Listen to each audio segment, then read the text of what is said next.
ঋষি বাল্মীকির কুটিরের এক প্রান্তে একটি সুবিশাল বৃক্ষের ছায়া ঘেরা আঙিনায় বৈদেহীর কুটিরখানি। বৈদেহীর পূর্ণ গর্ভ জানান দিচ্ছে প্রসবকাল আসন্ন। শরীর ক্লান্ত, মন অবসন্ন। কুটিরের শীতল মৃত্তিকা শয্যায় নিজের আঁচলখানি বিছিয়ে দিয়ে তিনি তার ক্লান্ত দেহ এলিয়ে দিয়ে চোখ বুজে শুয়ে থাকেন। বাইরে অপরাহ্নের আলোয় প্রকৃতি পেলব হয়ে ওঠে।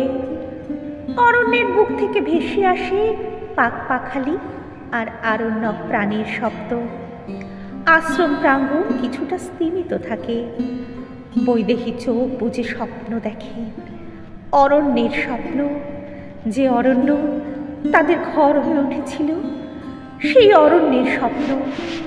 স্বপ্ন দেখেন অরণ্যের প্রান্তে কালো পাথরের বুকে বয়ে চলা নদীকে। বড় বড় প্রস্তর খণ্ডের গায়ে ছলাৎ ছলাৎ শব্দ তুলে নদীর ঢেউ দোল খায়।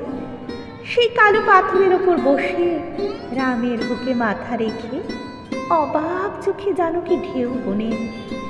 স্বচ্ছ তোয়া জলে গোধূলির রাঙা ছায়া পড়ে, ঢেউগুলি আগুনে রং নেয়। রঘুনাথ পরম প্রেমে তার জানকীকে উষ্ণ আলিঙ্গন করে কানের কাছে মৃদু স্বরে বলেন, যে দেখো প্রিয়ে, এই আমাদের জীবন। সেও এমন স্রোতস্বিনী, এমনই প্রবহমানা। সে এক মনে ঢেউ তুলে এগিয়ে চলে তার লক্ষ্যে। পথের দুধারের দৃশ্যপট পাল্টে যায়। কখনো সে পর্বতের রুক্ষতার বুকে বয়ে চলে, আবার কখনো এমন অরণ্যের নিবিড়তার মধ্যে তার পথ। কখনো সে শস্য শ্যামল হরিৎ ক্ষেত্রের ধার দিয়ে বয়ে চলে, আবার কখনো পুণ্যভূমির স্পর্শে সে ঐশ্বরিক হয়ে ওঠে বয়ে চলার পুণ্যে। জীবনের এই প্রবাহে অনেক ওঠাপড়া সঙ্গ নেবে, অনেক অন্ধকার পথ রোধ করে দাঁড়াবে। সুখের পাশেই শোক ঘর বাঁধে। তাতে কখনো বিচলিত হয়েও না জানকী, বইতে থেকো, পুণ্যতোয়া নদীর মতো বইতে থেকো। জানকী জানকী ঈষৎ হেসে তার প্রভুর বুকে মুখ লুকিয়ে চুপ করে থাকেন। অন্ধকার নাবে হঠাৎ এই নৈঃশব্দ খণ্ড বিখণ্ড করে এক সোনালি বিদ্যুৎ রেখা ঝলসে উঠে মিলিয়ে যায়। স্বপ্ন ভেঙে যায়। বৈদেহী অস্ফুট আর্তনাদ করে জেগে উঠে বসেন। তার সমস্ত শরীর ঘর্মাক্ত। তিনি বড় বড় নিঃশ্বাস নিতে নিতে কুটিরের বাইরে চোখ রাখেন। অপরাহ্ন গোধূলির দিকে ঢলে পড়েছে। আশ্রম জেগে উঠেছে তার নিজ নিয়মে। বৈদেহী ইদানিং যখনই স্বপ্ন দেখে, এমনই এক সোনালি বিদ্যুৎ রেখা তাকে ছিন্ন ভিন্ন করে জাগিয়ে তোলে। এই সুবর্ণ আভাখানি তার বড় চেনা। বনবাসের দিনে লতা গুল্মের আনাচে কানাচে এমনভাবেই এই সোনালি আলো ঝলসে উঠত। আর বৈদেহী মুগ্ধ চোখে সেই ছন্দময় গতিকে দেখতেন। স্বর্ণমৃগ, এ যেন কল্পনা থেকে জন্ম নিয়েছে। কত মৃগ মৃগী মৃগ শাবক তাদের কুটিরের আঙিনায় আসে জানকীর হাতে তৃণ খেতে। জানকী পরম আদরে তাদের কোমল দেহে আঙুল ডুবিয়ে দিয়ে আনন্দ পান। সেই আনন্দ রামচন্দ্রকেও ভরিয়ে তোলে। সুবর্ণ এই মৃগ দেখে দেবলক্ষণ ভ্রুকুটি কঠিন করে বলেছিলেন, দেবী, স্বর্ণমৃগ রূপক মাত্র, এমন কখনো হয় না। আপনি ওর থেকে নিজের মনকে এবং দৃষ্টিকে সরিয়ে নিন। এ কোনো মায়া হরিণ যে সর্বনাশের বার্তা বহন করছে। সুন্দর যে সর্বনাশের বার্তা বহন করে, এ সত্য জানকী বিশ্বাস করেননি। তিনি অবিশ্বাসের দৃষ্টি রামের মুখে রেখে দেখেন রঘুনাথের ওষ্ঠকোণে হাসির রেখা। এর অর্থ জানা হয়নি বৈদেহীর। আচ্ছা, বৈদেহী কি কখনো মুখ ফুটে ওই স্বর্ণমৃগ চেয়েছিলেন রামের কাছে? কই, সে কথা তো মনে আসেনি তার। তিনি শুধু দু চোখ ভরে ওই স্বর্ণময় বিদ্যুৎ গতিকে দেখতে চেয়েছিলেন, কখনোই তাকে নিজের বশে আনতে চাননি। অথচ অযোধ্যার আনাচে কানাচে কিছুদিন আগে অবধি একটি কথাই ভেসে বেরিয়েছে, জানকীর স্বর্ণমৃগর প্রতি লোভিত। অব্যক্ত যন্ত্রণায় বৈদেহী চোখ বুজে ফেলেন। কানে আসে তার নির্বাসনের সংবাদ দেওয়ার মুহূর্তে ক্রন্দনরত লক্ষণের মুখে রামচন্দ্র উবাচ।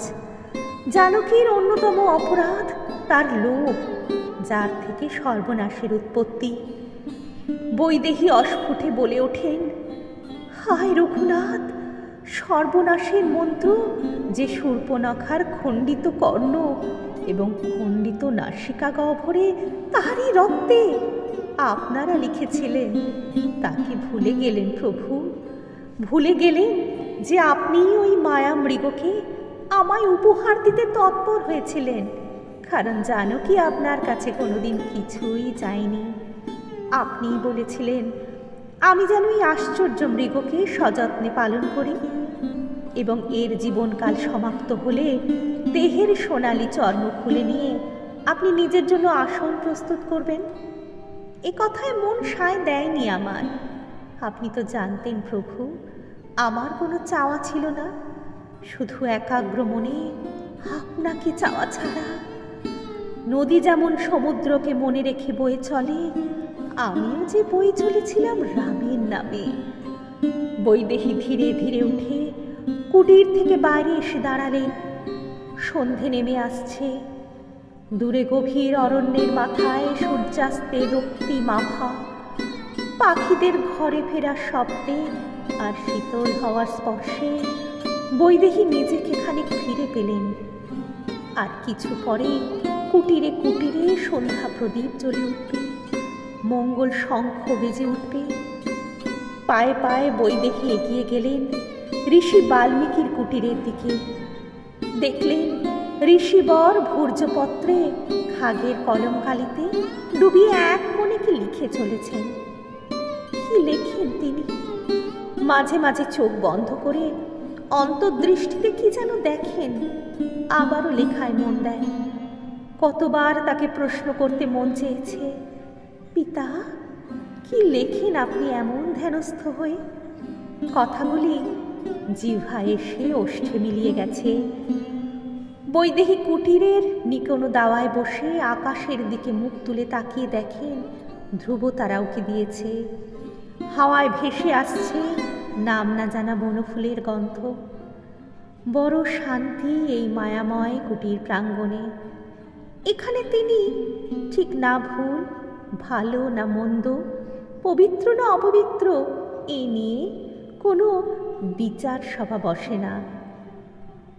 এখানে কিছু হারানোর ভয় নেই তার, এই ভাবনা মনে শান্তি আনে। হঠাৎ দূরের একটি ঝোপ থেকে কিসের যেন শব্দ হলো। তবে কি এক মুহূর্তে বৈদেহী ফিরে যান সেই অভিশপ্ত দিনে।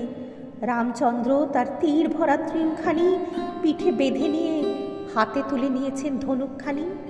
তার জটাবদ্ধ কেশ দুলে উঠছে, তার হাতের পেশি ফুলে উঠছে। তার দু চোখ দূরের ওই অরণ্য পথে, যেখানে সোনার হরিণ দৌড়ে মিলিয়ে গেছে। সেই পথে এগিয়ে যাওয়ার আগে একবার থমকে দাঁড়িয়ে জানকীর মুখের ওপর প্রগাঢ় দৃষ্টি রেখে লক্ষণকে বললেন, জানকীকে তোমার কাছে রেখে গেলাম লক্ষণ, যে কোনো পরিস্থিতিতে তাকে একা রেখে কোথাও যেও না, আমি ওই স্বর্ণমৃগ নিয়েই ফিরব।